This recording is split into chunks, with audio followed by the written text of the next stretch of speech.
बिस्मिल्लाहिर्रहमानिर्रहीम अस्सलामुअलैकुम। Welcome back to another lecture of heat and thermodynamics. आज का जो वीडियो लेक्चर है उसमें हम लोग बात करेंगे फर्स्ट लॉ ऑफ थर्मोडायनामिक्स की। इस वीडियो के मैं दो पार्ट करूंगा। फर्स्ट पार्ट में हम लोग फर्स्ट लॉ ऑफ थर्मोडायनामिक्स को डिटेल से डिस्कस करेंगे, जबकि इसका जो सेकंड पार्ट है उसमें हम लोग इस फर्स्ट लॉ की एप्लीकेशंस को डिस्कस करेंगे। तो याद रखिएगा कि पेपर पॉइंट ऑफ व्यू से ये एक इम्पॉर्टेंट टॉपिक है, तो इसको अच्छे तरीके से आप लोगों ने अंडरस्टैंड करना है। तो आइए स्टार्ट करते हैं आज का लेक्चर। अच्छा जी, हमारे पास जो थर्मोडायनामिक्स है, तो थर्मोडायनामिक्स में हम लोग तीन लॉ स्टडी करते हैं। Number 1 zeroth law of thermodynamics, number 2 first law of thermodynamics and number 3 second law of thermodynamics. जो जीरोथ लॉ ऑफ थर्मोडायनामिक्स है उसको मैं अपने लेक्चर 1 में जो है वो कवर कर चुका हूँ, जिसका मेन थीम ये था कि जो हमारे पास जीरोथ लॉ ऑफ थर्मोडायनामिक्स है वो टेम्परेचर को डिफ़ाइन करता है, जबकि इस लेक्चर में हम लोगों ने देखना है फर्स्ट लॉ ऑफ थर्मोडायनामिक्स, जबकि जो सेकंड लॉ है वो आगे लेक्चर में आएगा। तो देखें जी, फर्स्ट लॉ क्या है। अब फर्स्ट लॉ के लिए आपको ये चीज़ पता होनी चाहिए, मैं आपको रिवाइज़ करवाता चलूँ कि थर्मोडायनामिक्स में जो तीन क्वांटिटीज़ हैं, हीट, यहाँ पे आप लोग देख सकते हैं जी कौन कौन सी क्वांटिटीज़, हीट, उसके अलावा इंटरनल एनर्जी और नंबर 3 वर्क। इनको हम किन किन वेरिएबल से रिप्रेजेंट करते हैं। तो अगर आप लोग देखें तो हीट को हम Q, इंटरनल एनर्जी को U और वर्क को हम W से रिप्रेजेंट करते हैं। तो याद रखें जो हमारे पास फर्स्ट लॉ है ना, वो इन्हीं तीनों क्वांटिटीज़ का आपस में मैथमेटिकल रिलेशन बताता है। ठीक है, जैसे आप लोग अगर इसकी मैथमेटिकल फॉर्म देखें तो क्या लिखी हुई है, Q is equals to delta U plus W। यानी अगर हम सिंपल वर्ड्स में ये बात कहें तो हम ये कह सकते हैं कि हमें फर्स्ट लॉ ये बता रहा है कि हमारे पास जो हीट है वो किसके इक्वल होगी किसी भी थर्मोडायनामिक सिस्टम में, वो इंटरनल एनर्जी और वर्क के सम के इक्वल होगी। अब ये बात इतनी सिंपल नहीं है, इसके पीछे की रीज़न क्या है, इसके पीछे की क्या स्टोरी है, वो फिर आपको कब समझ आएगी, जब आप इसकी डेफिनेशन पे गौर करते हैं। तो बेसिकली इस मैथमेटिकल फॉर्म का क्या मतलब है। इस मैथमेटिकल फॉर्म का मतलब ये है कि जब आप किसी थर्मोडायनामिक सिस्टम में हीट को एंटर करवाएंगे, when heat Q is added to the system it increases the internal energy. तो ये हीट पहला काम क्या करेगी, सिस्टम की इंटरनल एनर्जी को इंक्रीज़ करेगी, और प्लस दूसरा काम क्या करेगी, सिस्टम से ये वर्क करवाएगी किसके ऊपर, इन्वायरमेंट के ऊपर। ठीक है जी। तो अल्टीमेटली बात क्या हुई कि फर्स्ट लॉ का मतलब ये है कि जब भी किसी थर्मोडायनामिक सिस्टम में आप हीट को इंटर करेंगे तो उस हीट से दो काम होंगे। नंबर 1, उस सिस्टम की इंटरनल एनर्जी इंक्रीज़ होगी, और नंबर 2, वो सिस्टम जो है वो इन्वायरमेंट के ऊपर उस एनर्जी को या उस हीट को इस्तेमाल करते हुए क्या करेगा, वर्क करेगा। बात समझ में आ गई। इस मैथमेटिकल रिलेशन में मैं पहले भी बता चुका हूँ, U जो है वो इंटरनल एनर्जी, Q जो है वो हीट, और W जो है वो किसको रिप्रेजेंट कर रहा है, वर्क को रिप्रेजेंट कर रहा है। बात समझ में आ गई। इसके अलावा फर्स्ट लॉ हमें हीट के बिहेवियर के बारे में बताता है। देखिए ना, हीट का बिहेवियर किस तरह से उसने बताया कि हीट जब किसी सिस्टम में इंटर होगी तो हीट का बिहेवियर क्या होगा।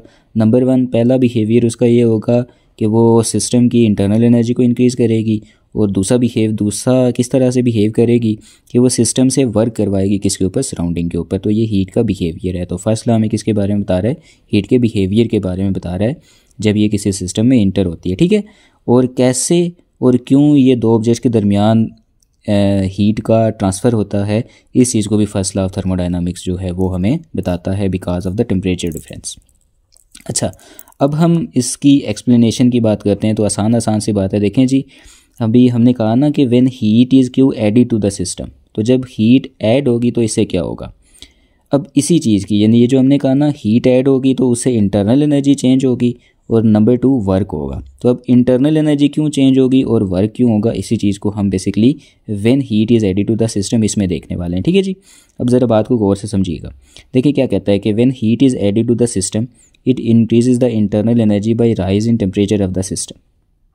तो पहली बात कि जब किसी सिस्टम में हीट इंटर होती है तो उससे सिस्टम की इंटरनल एनर्जी इंक्रीज़ होती है, जिसकी वजह से जो सिस्टम का टेम्परेचर है वो राइज़ करता है। इसकी वजह क्या है, देखें, ये मैं आपको अपने इंटरनल एनर्जी वाले लेक्चर में ये बात मैं डिटेल से बता चुका हूँ कि जो टेम्परेचर, इंटरनल एनर्जी और काइनेटिक एनर्जी, ये तीनों आपस में डायरेक्टली रिलेटेड होते हैं। तो जब भी सिस्टम में हीट इंटर होगी तो सिस्टम में हीट इंटर करने से क्या होगा कि उसके जो मॉलिक्यूल्स हैं वो तेज़ी से वाइब्रेट करेंगे, यानी तेज़ी से मूव करने लगेंगे।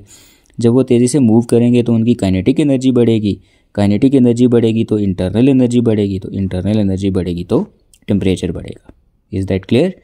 नंबर 2, इसी टाइम अगर हम ये कर लें कि सिस्टम को अलाउ करें एक्सपेंड करने के लिए, ठीक है, यानी जिस भी कंटेनर में आपने गैस को इनक्लोज करके रखा हुआ है, उसके ऊपर अगर आपने कोई पिस्टन वगैरह लगाया हुआ है तो फ़र्ज़ कर लें कि आप उस पिस्टन को अलाउ करते हैं कि वो फ्रीली मूव कर सके, तो उसी दौरान जब आप उस सिस्टम में हीट एंटर करवा रहे होंगे तो उस सूरत में फिर क्या भी होगा, जहाँ पे हीट एंटर होने से सिस्टम का टेम्परेचर बढ़ेगा due to rise in internal energy और increase in the kinetic energy of the molecules, वहीं पे साथ क्या होगा कि अगर सिस्टम को अलाउ किया जाए कि वो एक्सपेंड करे तो वो क्या करेगा, वो वर्क भी परफॉर्म करेगा ऑन द इन्वायरमेंट। ठीक है जी। एंड इस सब के बाद इस सब का माहासिल क्या है इस तमाम गुफ्तगू का, कि आपने देखा कि हमने heat which is a form of energy, इसको जब हमने सिस्टम में एंटर करवाया तो आगे दो काम हुए। नंबर 1 इंटरनल एनर्जी, ये भी एनर्जी ही है। Number 2 work which is also a form of energy. तो आप देखें कि जो एनर्जी हमने सिस्टम में एंटर करवाई वो आगे अदर फॉर्म ऑफ एनर्जी में कन्वर्ट हो गई है। तो यस, इसका मतलब first law of thermodynamics simply क्या है, law of conservation of energy है कि जैसे किसी मैकेनिकल प्रोसेस में आपके पास जो law of conservation of energy है वो होल्ड करता है, इसी तरह से आपके पास जो थर्मोडायनामिक प्रोसेसेस हैं उसमें भी आपके पास क्या है, ये फर्स्ट लॉ होल्ड करता है। दैट इज़ एनर्जी को हम ना तो क्रिएट कर सकते हैं और ना ही डिस्ट्रॉय कर सकते हैं, बल्कि इसको एक फॉर्म ऑफ एनर्जी से दूसरी फॉर्म ऑफ एनर्जी में कन्वर्ट किया जा सकता है। Is that clear? अब अगर आप ये चीज़ समझ गए हैं कि हीट के ऐड होने से क्या होगा, सिस्टम की इंटरनल एनर्जी इंक्रीज़ होगी, क्यों होगा, और नंबर 2 अगर सिस्टम को अलाउ किया जाए एक्सपेंड करने के लिए तो साथ में दूसरा काम वर्क भी होगा। ये काम कब होगा, जब हीट ऐड होगी। नाउ व्हाट डू यू से कि अगर हीट को रिमूव कर लिया जाए तो तब क्या होगा। तो ऑब्वियस सी बात है कि अगर हीट के इंटर करवाने से इंटरनल एनर्जी और टेम्परेचर राइज हो रहे हैं तो हीट के रिमूव करने से क्या होगा, इस सूरत में जो इंटरनल एनर्जी है वो डिक्रीज़ करेगी। और नंबर 2 अगर हीट ऐड होने से सिस्टम को अलाउ किया जा रहा है कि वो एक्सपेंड करे और इस सूरत में सिस्टम वर्क कर रहा है सराउंडिंग पे, तो जब हीट रिमूव करने की बात आएगी तो तब क्या होगा, तब हमें सिस्टम को कंप्रेस करना पड़ेगा और इस सूरत में फिर क्या होगा, सराउंडिंग वर्क करेगा किसके ऊपर, सिस्टम के ऊपर। बात समझ में आ गई। नेक्स्ट हम लोग डिस्कस करते हैं जी, ये बात मैं आप लोगों को पहले बता के आ चुका हूँ इंटरनल एनर्जी में कि इंटरनल एनर्जी जो है वो एक स्टेट फंक्शन है। Change in internal energy depend करती है जस्ट इनिशियल और फाइनल वैल्यूज़ के ऊपर। उस इंटरनल एनर्जी की वैल्यू को चेंज करने के लिए कौन सा प्रोसेस इस्तेमाल किया गया है, कौन सा यानी पाथ फॉलो किया गया, पाथ और प्रोसेस इस चीज़ के ऊपर डिपेंड नहीं करती है। ठीक है। फर्दर ये भी मैंने आपको बताया था कि इसी लिहाज से जो चेंज इन इंटरनल एनर्जी है वो एक इम्पॉर्टेंट फैक्टर है, इसकी एब्सोल्यूट वैल्यू को हम फाइंड आउट नहीं कर सकते। इस पॉइंट को अगर मैं थोड़ा सा इलेबोरेट करूं तो आपको मैं ये कहूँगा कि देखें जैसे आजकल ठंड का सीज़न चल रहा है, सर्दी का सीज़न चल रहा है, ठीक है, तो आप जिस रूम में बैठे हुए हैं तो उस रूम में एयर है ना, बेशक उसका टेम्परेचर 0 डिग्री भी हो जाए लेकिन मालिक्यूल्स तो रेस्ट की कंडीशन में नहीं है ना। मालिक्यूल्स तभी रेस्ट की कंडीशन में हो सकते हैं जब वो गैस बिल्कुल फ्रीज़ हो जाए, मालिक्यूल्स बिल्कुल हरकत ही ना करें। ये कब पॉसिबल है, ये तब पॉसिबल है जब टेम्परेचर गिरता गिरता -273 केल्विन के ऊपर आ चला जाए। अब ये टेम्परेचर तो अचीवेबल नहीं है ना ऑन द अर्थ। इसी वजह से किसी ना किसी, बेशक आप टेम्परेचर को कितना भी यानी कितनी भी ठंड क्यों ना पड़ जाए, उस रूम में मौजूद जो एयर होगी ना उसके मालिक्यूल्स किसी ना किसी तरह से बेशक थोड़ा बहुत ही सही बिल्कुल मरी हुई स्पीड के साथ मूव कर रहे होंगे लेकिन कुछ ना कुछ उनके पास काइनेटिक एनर्जी ज़रूर होगी। अब अगर उनके पास काइनेटिक एनर्जी है तो मीन उनके पास इंटरनल एनर्जी है। तो इंटरनल एनर्जी कभी ज़ीरो नहीं हो सकती उनकी, वो हमेशा उनके उस मालिक्यूल्स के पास कुछ ना कुछ इंटरनल एनर्जी की वैल्यू मौजूद होगी ही। ठीक है। तो जब आप उस सिस्टम का टेम्परेचर राइज़ करेंगे, आप उस कमरे में हीटर जला देंगे तो उससे क्या होगा कि वो काइनेटिक एनर्जी जो मालिक्यूल्स हैं वो हीट को जज्ब करके उनकी काइनेटिक एनर्जी बढ़ेगी। तो देखें ना, एक चीज़ पहले से मौजूद है तो वो जब इंक्रीज़ होगी तो उसमें चेंज आ रहा है ना, तो इसका मतलब वो जो चेंज हमारे लिए आया है वो मैटर करता है। जो इसकी एब्सोल्यूट वैल्यू है वो तो हम फाइंड नहीं कर सकते। एब्सोल्यूट तो तब फाइंड कर सकें जब हमें बिल्कुल ये हो कि रूम में है ही नहीं, मालिक्यूल्स बिल्कुल रेस्ट में, ऐसा मुमकिन ही नहीं है। तो that's why it is change in internal energy which is important. That is why we use change in internal energy in spite of absolute value of internal energy. I hope कि ये point आपने grab कर लिया होगा। अब यहाँ पे हम लोग बात करेंगे कुछ एग्जांपल्स की of the first law of thermodynamics from the daily life. इसमें फ़र्स्ट हमारी जो एग्जांपल है वो है melting of ice cube is an example of first law of thermodynamics. अच्छा, इन तमाम एग्जांपल्स का जो बेसिक थीम है वो फर्स्ट लॉ के ऊपर चूँकि बेस्ड है, और फर्स्ट लॉ के बारे में आप लोगों के माइंड में ये चीज़ होनी चाहिए कि फर्स्ट लॉ कौन से लॉ को रिप्रेजेंट करता है, law of conservation of energy को रिप्रेजेंट करता है। बात समझ में आ गई? तो हर एक एग्जांपल के लिए आपके माइंड में ये थीम पॉइंट ज़रूर होना चाहिए कि हम अभी बेसिकली किस तरफ जाने वाले हैं, law of conservation of energy की तरफ। ठीक है, अब मेल्टिंग ऑफ आइस क्यूब देखें। हमारे पास एक रूम है, उस रूम में हमने क्या किया हुआ है कि एक आइस क्यूब को रखा हुआ है। जो हमारा आइस क्यूब है वो हमारा सिस्टम है, और जो हमारा रूम है वो हमारी सराउंडिंग है। तो सराउंडिंग से हीट एंटर होना शुरू होगी किस में, उस आइस क्यूब में। अब वो जो हीट है क्या वो उस आइस क्यूब में जाके कहीं डिस्ट्रॉय हो जाएगी? नहीं, बल्कि वहाँ पे जाके वो यूटिलाइज होती है। ये चीज़ अपने माइंड में बिठाएं कि एक चीज़ का यूटिलाइज होना यानी उसका यूज़ होना, और एक चीज़ का डिस्ट्रॉय होना, इसमें फ़र्क है। कैसे फ़र्क है मैं बताता हूँ। देखें, अगर सराउंडिंग से हीट यानी रूम से जो हीट उस आइस क्यूब में इंटर हो रही है, अगर वो जाके डिस्ट्रॉय हो रही है तो क्या कभी वो आइस क्यूब मेल्ट हो पाएगा? कभी भी नहीं। बल्कि यूटिलाइजेशन कैसे होती है कि जो आइस क्यूब में रूम यानी सराउंडिंग से हीट एंटर होती है, वो हीट को इस्तेमाल करते हुए क्या करता है, वो हीट जो है उस आइस क्यूब के बॉन्ड को तोड़ती है, जिससे वो आइस क्यूब मेल्ट होना शुरू करता है। तो ये जो एग्जांपल है, तो इसमें देखें हीट यूटिलाइज हो रही है, हीट कहीं जाके काम कर रही है, कंजर्व रह रही है, वो डिस्ट्रॉय नहीं हो रही, which is the law of conservation of energy. तो therefore as first law of thermodynamics is based on the law of conservation of energy, therefore the melting of ice cube is an example of first law of thermodynamics. इसी तरह से दूसरी example है जी sweating in a crowded room. ये जो दरमियान की बातें लिखी हुई हैं खुद पढ़ लीजिएगा, मैं जस्ट एग्जांपल को एक्सप्लेन करता हूँ। देखें, जब हम किसी क्राउडेड रूम में बैठे होते हैं ना, तो हमें पसीना आने लगता है ज़्यादा, ठीक है, गर्मी महसूस होती है। उस सूरत में क्या होता है, ये चीज़ कैसे फर्स्ट लॉ ऑफ थर्मोडायनामिक्स की एग्जांपल है। बात को ज़रा तवज्जो से समझिएगा, आप सारी बात खुद ब खुद समझ जाएंगे। एक एक पॉइंट को सिर्फ गौर से सुनते जाएं। देखिए होता क्या है, हम जब फूड खाते हैं तो फूड में होती है केमिकल एनर्जी, ठीक है, वो हमारी बॉडी की किस में कन्वर्ट हो जाती है, हीट एनर्जी में। बात समझ में आ गई? देखें एनर्जी कैसे कन्वर्ट होती जा रही है, इस चीज़ को अपने पास नोट करते जाएं।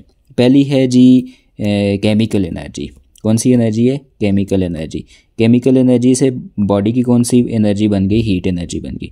अब ये हीट एनर्जी किस में जाएगी? ये हीट एनर्जी हमारे जिस्म का जो पसीना है यानी जो स्वेट है, इसमें एब्जॉर्ब हो जाएगी। बात समझ में आ गई?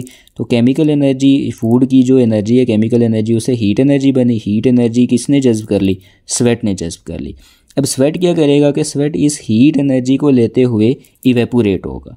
तो हमारी बॉडी से जब ये स्वेट इवेपोरेट होगा तो इस सूरत में इवेपोरेशन काज कूलिंग, हमारी बॉडी को एक जो है वो कूलिंग वाला इफ़ेक्ट फील होगा। जबकि एट द सेम टाइम ये जो एब्जॉर्ब्ड हीट लेके, ठीक है, तो ये स्वेट क्या करता जा रहा है, ये स्वेट ये वाली हीट एब्जॉर्ब करके तो इवेपोरेट होता जा रहा है। तो इवेपोरेशन से ये जो स्वेट है ये कहाँ पे जा रहा है? रूम में जा रहा है। तो ज़रा हमारी बॉडी वाली हीट जो कि स्वेट में गई थी, ये किधर जा रही है? उस रूम में जा रही है, जिससे रूम का टेम्परेचर बढ़ रहा है। रूम का टेम्परेचर बढ़ रहा है मीन उसकी इंटरनल एनर्जी बढ़ रही है। तो देखें हमारी बॉडी से जो हीट एनर्जी निकली ना, तो वो डिस्ट्रॉय हो रही है? नहीं, बल्कि पहले वो स्वेट ले रहा है, स्वेट उसको यूटिलाइज़ करते हुए इवेपोरेट हो रहा है, और आगे कंजर्व कहाँ पे रह रही है कि वो इवेपोरेशन की वजह से जो स्वेट है वो जा रहा है रूम में, उससे रूम की इंटरनल एनर्जी बढ़ रही है। तो हमारी बॉडी से एनर्जी निकल रही है और वो इंटर कहाँ पे हो रही है?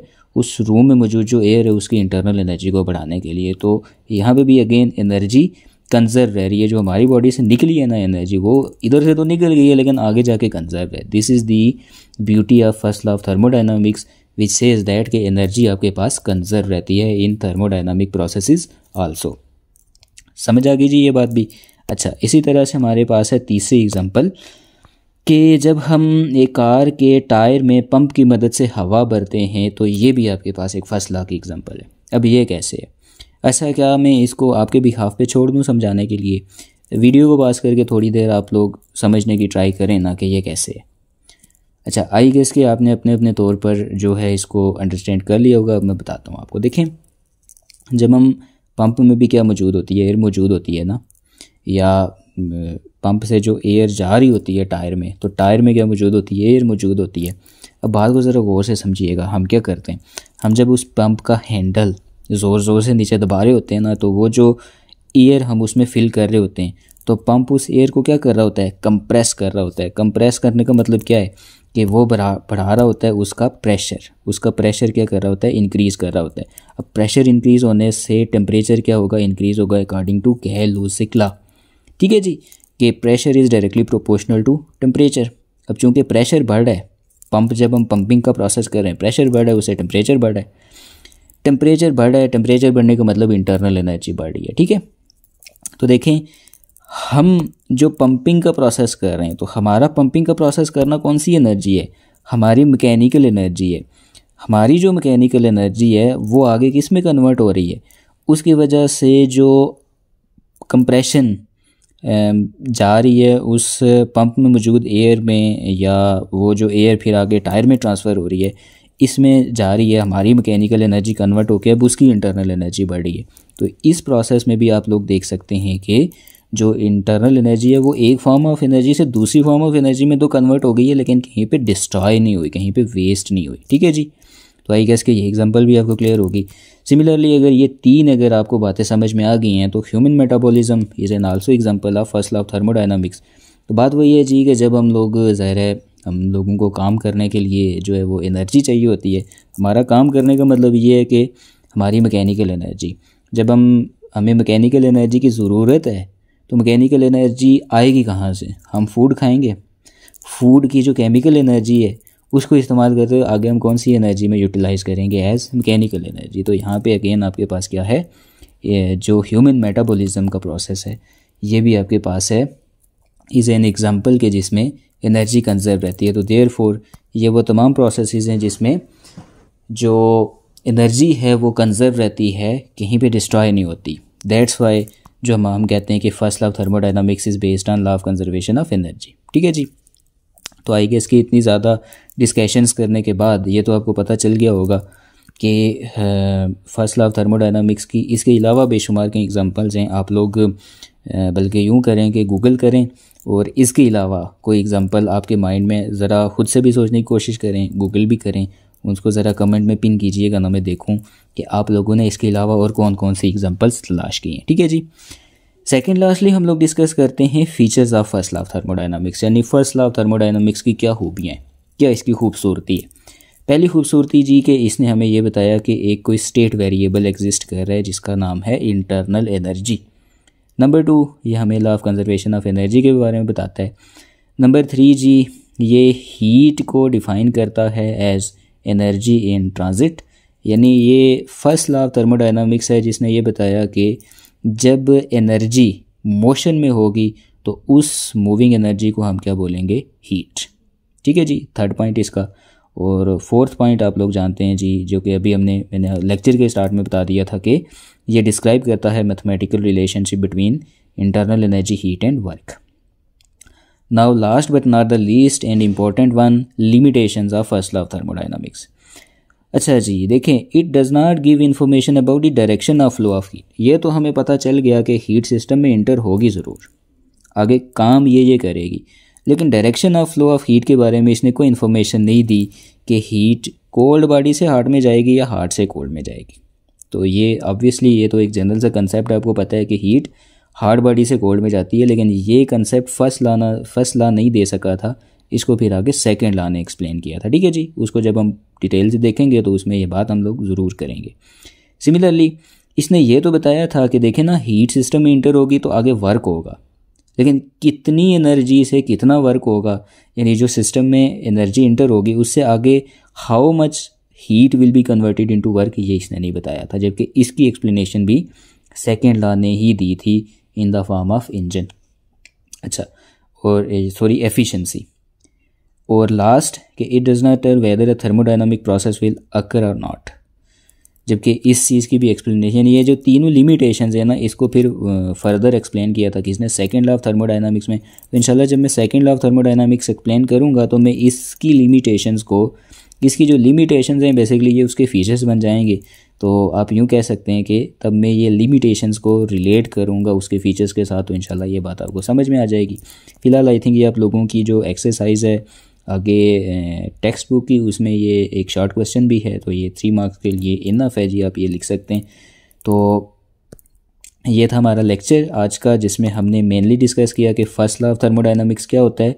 ये 3 क्वांटिटीज़ के दरमियान आपस में रिलेशन बताता है। इस रिलेशन का मतलब क्या है, जब सिस्टम में हीट इंटर होगी तो इसका क्या मतलब है, और सिस्टम से हीट लीव करेगी तो इसका क्या मतलब है। नंबर 3 या फर्दर हमने डिस्कस की इसकी एग्जांपल्स, एंड सेकंड लास्टली हमने इसके फीचर्स डिस्कस किए, और देन हमने लिमिटेशंस डिस्कस की। तो उम्मीद करता हूँ कि आपको ये लेक्चर आज का समझ आ गया होगा, हेल्पफुल लगा होगा। अगर आप लोगों को लेक्चर हेल्पफुल लग गया तो लाइक करके अपने दोस्तों के साथ शेयर ज़रूर कीजिएगा। अपना फीडबैक और किसी भी तरह का कन्फ्यूजन आप लोग मुझसे कमेंट सेक्शन में ज़रूर पूछ सकते हैं। नेक्स्ट लेक्चर में इसकी एप्लीकेशंस के साथ इंशाल्लाह हम लोग मिलेंगे। तब तक के लिए अपना ख्याल रखिएगा। अल्लाह हाफिज़।